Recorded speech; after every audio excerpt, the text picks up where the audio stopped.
Have you ever looked at your teenager and thought, oh my gosh, this kid has so much potential, but he just doesn't see it?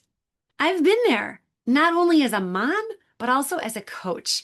I've worked with students who were falling apart from anxiety, kids who were convinced they were too much or not enough.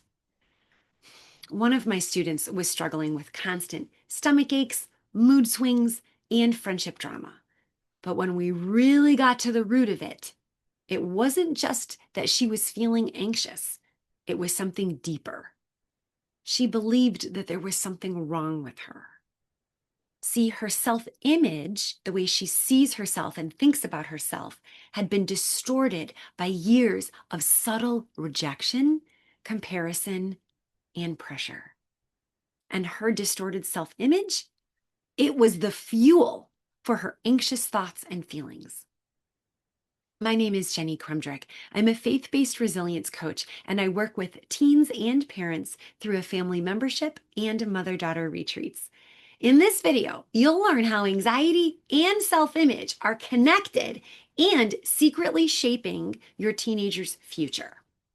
So let's talk about this, because your teen's self-image shapes their choices and responses more than you realize. It affects how they show up at school, with friends, and at home. It determines whether they step into challenges or shrink back. And it's being cemented into their subconscious mind. But here's what most people miss. Self-image is not the same as self-worth. So let me explain the difference between your God-given worth versus self-image. Your worth is unchanging, objective, and unconditional. That means your worth doesn't change based on how you look, how you perform, or how people treat you. Because God created you and your kids to be good, valuable, and worthy as is.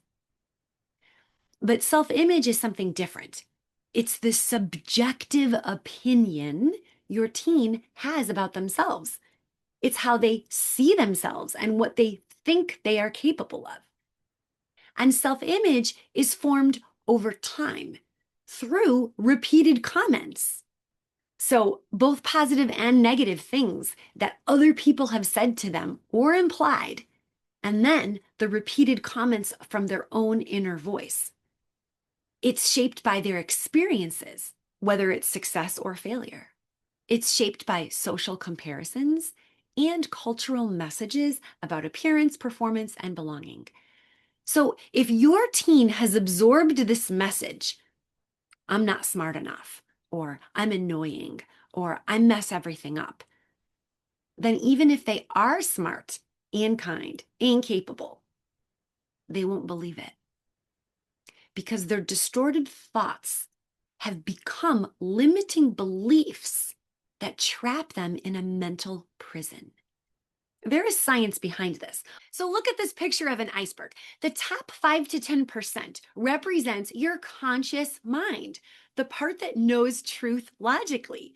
But the part that's under the water, this is 90 to 95% of your teen's actions are driven by their subconscious mind, because that's where their beliefs about themselves become hardwired.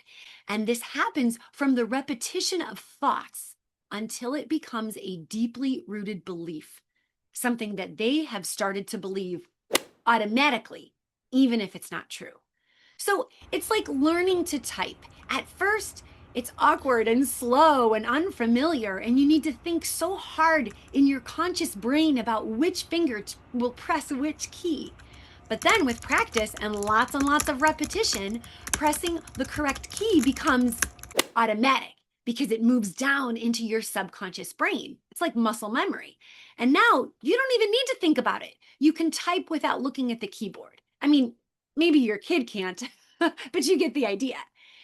So that's why your teenager hearing, "You're amazing," it can bounce right off them, because probably deep down, what he or she has been repeating for years is this distorted idea that I'm not enough. That's what happens with negative self-beliefs. They become automatic reactions and fuel for anxiety. So now here's where anxiety comes in.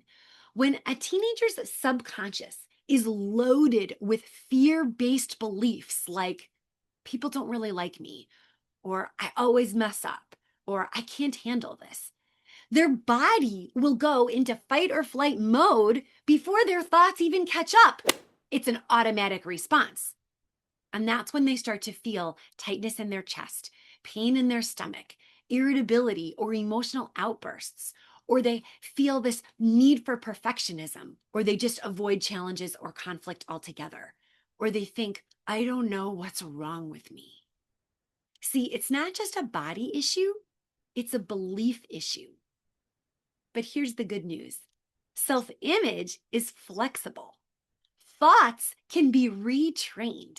Your teen can learn to see themselves clearly with compassion, courage, and confidence.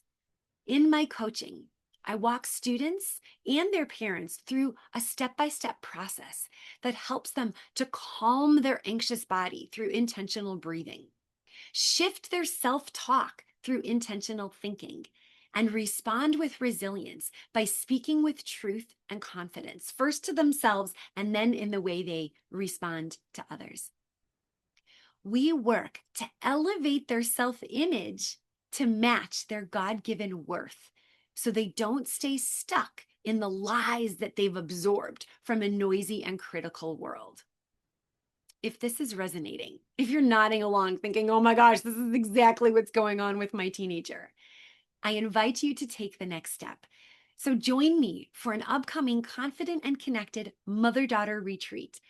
These are engaging and memorable experiences that create a safe space for moms and daughters to heal, learn practical tools, elevate their self-image, and strengthen their faith and family bonds. Or if you're raising boys or not ready for a retreat, explore my free and helpful resources and see how I provide families with really practical, ongoing support and coaching through a family membership.